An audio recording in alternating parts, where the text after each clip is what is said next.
Mm, is my name. Is my name. Favor is my name. Not tomorrow. Favor is my name. Not tomorrow. Favor is my name. I don't worry about tomorrow. Favor is my name. Favor is my name. Favor is my name. Favor is my name.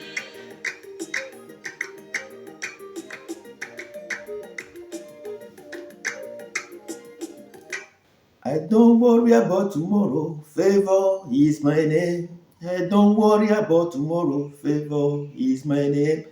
I don't worry about tomorrow. Favor is my name. Bien-aimé, dans le Seigneur peuple de Dieu, la chanson que nous venons d'écouter dit clairement que je n'ai pas peur, je n'ai pas à craindre du demain, car faveur est mon nom. Mon nom, c'est la faveur. La faveur qui vient de Dieu, qui vient du trône de Dieu, la faveur qui vient du trône de la grâce. Et la Bible déclare dans le livre des Proverbes que si Dieu approuve la voix de ses brebis, la voix de ses fidèles, il dispose même favorablement leurs ennemis à leur égard. Bien-aimés dans le Seigneur, peuple de Dieu, Dieu dispose véritablement et favorablement nos ennemis à nos égards quand il approuve la voie que nous empruntons, quand il approuve la vie que nous menons, quand il approuve notre style de vie qui s'aligne suivant son plan.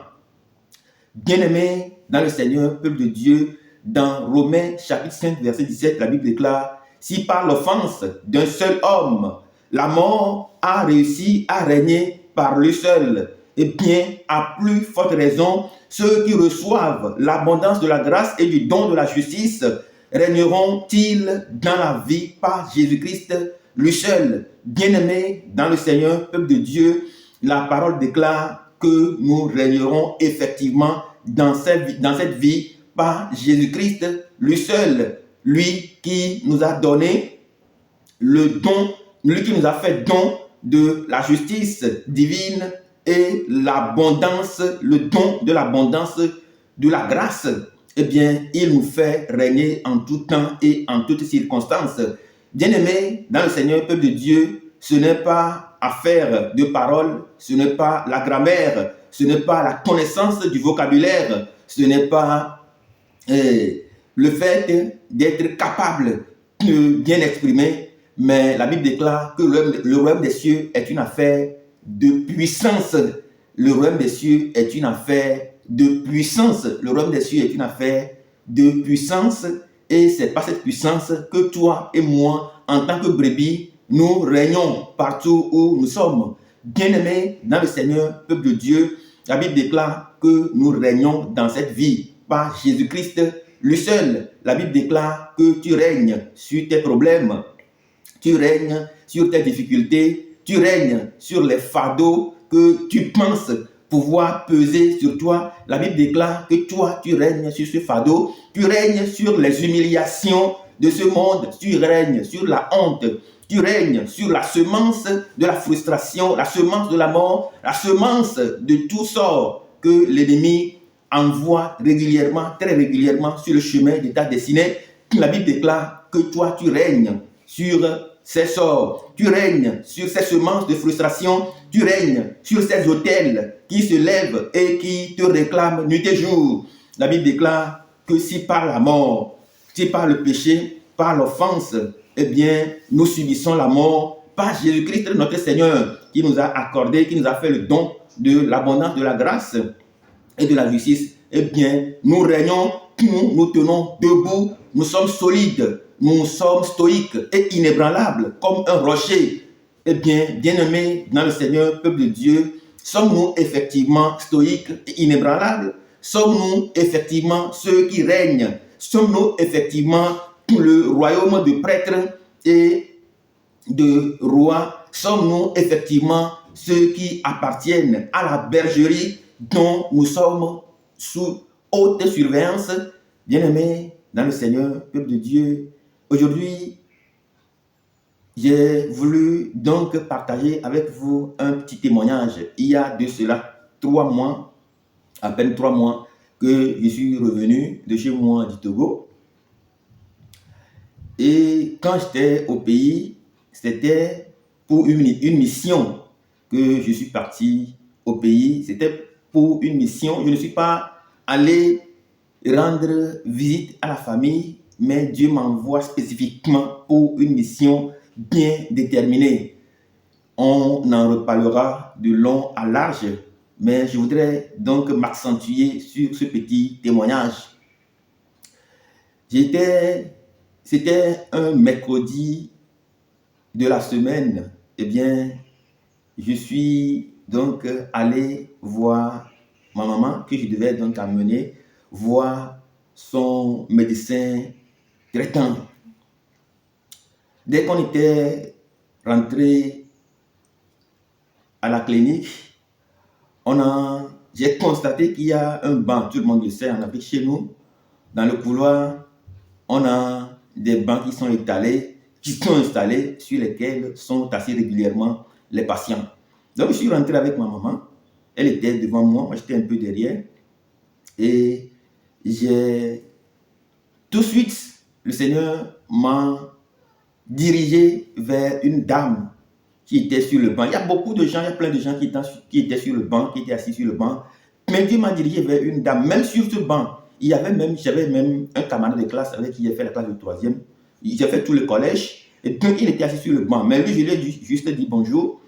J'espère que ça va. Et l'autre, Dieu m'a dirigé directement vers cette dame-là. Et je suis allé vers elle. Je lui ai dit, mais écoute, bonjour. Elle a dit bonjour. J'ai dit, mais ça va aller, ne t'inquiète pas.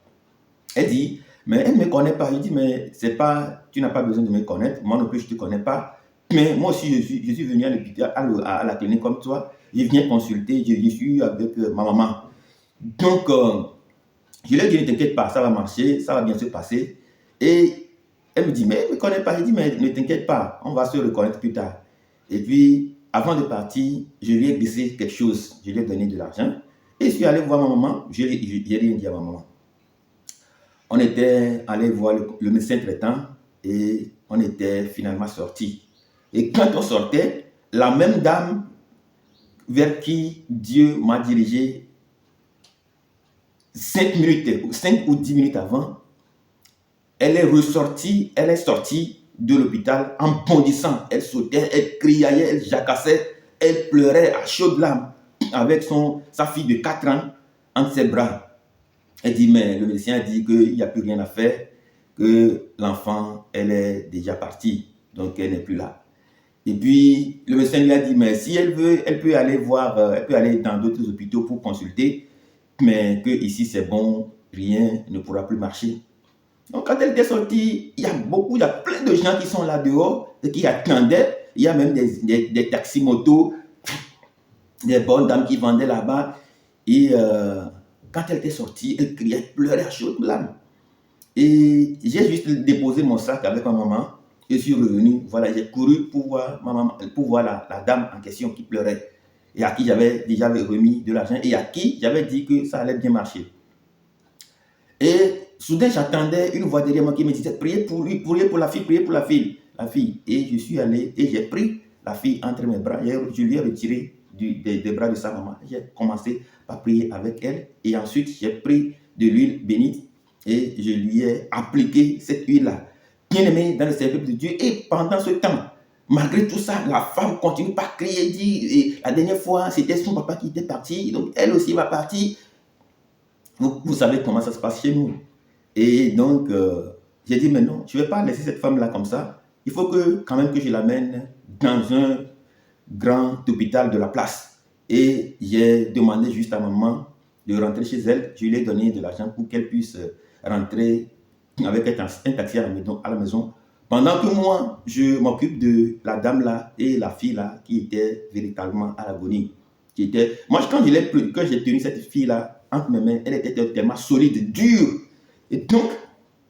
Et après, on est parti. J'ai pris la voiture et on a conduit comme un fou. J'ai conduit comme un fou. Et on priait ensemble dans la voiture. On priait. À un moment donné, le Seigneur m'a mis à cœur de dire à la dame que l'enfant va bientôt faire le signe de vie, un signe de vie. Et pendant à 2 kilomètres de l'hôpital en question, eh bien, la fille a pissé, elle a fait pipi. Et la dame a crié, elle dit, ah, que pasteur, la dame a fait pipi. Et ma petite fille a fait pipi. Elle dit, ah, là, on rend grâce à Dieu. Et on était allé, je suis allé les déposer juste à l'hôpital en question. Et on a commencé par faire les premiers soins. Moi, je suis rentré chez moi.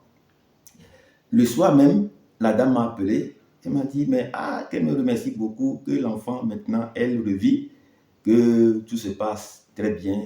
Et si Dieu le veut, d'ici le lendemain, elles seront donc libérées. Bien-aimés dans le Saint peuple de Dieu, voilà comment Dieu a sauvé cette petite fille de 4 ans qui mourait parce que les ennemis ont voulu en finir avec sa vie.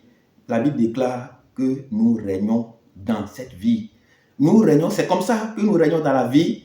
Nous régnons parce que la mort n'a plus de pouvoir sur nous. La mort qui vient de nos ennemis, la mort qui est planifiée dans les eaux des mers, dans les océans, la mort qui est planifiée dans les forêts, la mort qui est planifiée dans les, dans les forêts, la mort qui est planifiée sous la terre, dans la lune, dans le soleil, la mort qui est planifiée contre les autels qui se lèvent contre nous, qui réclament notre vie.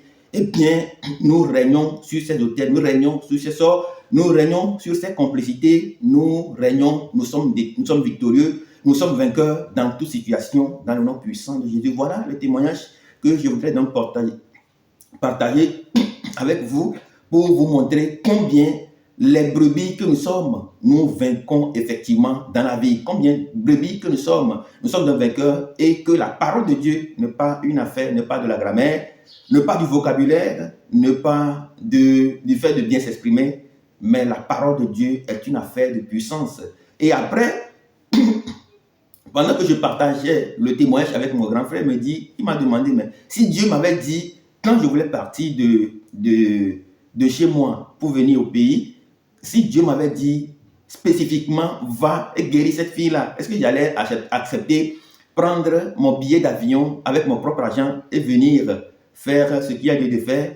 Mon grand frère m'a posé cette question-là. Bien-aimés, dans le Seigneur peuple de Dieu, des brebis que nous sommes, Dieu nous appelle effectivement à faire quelque chose.